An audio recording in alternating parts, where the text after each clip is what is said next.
Viral noon, viral ulit ngayon ang isang Becky na umasenso sa buhay. Kung dati nasangkot siya sa bugbugan, ngayon may ari na siya ng paresan.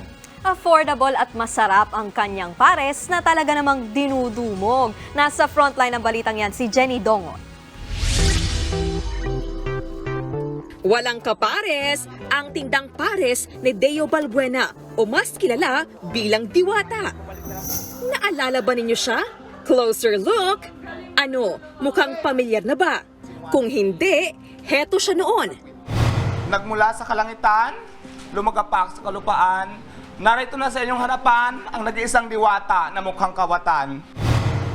Taong 2016 nang mag-viral si Diwata nang mapatrouble siya nang sitahin ng mga kaibigang nagpa-pot session sa ilalim ng tulay sa Pasay.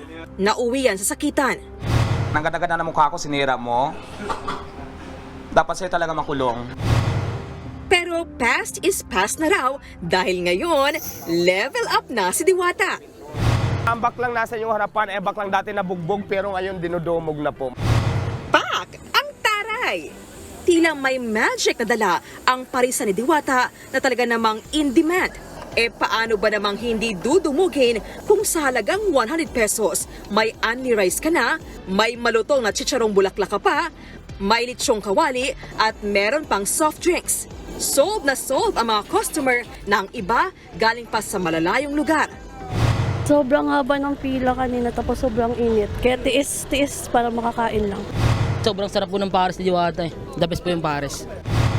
Malayo pa, pero malayo na ang narating ni Diwata kumpara noon na kung ano-anong trabaho ang pinasok niya para lang may makain.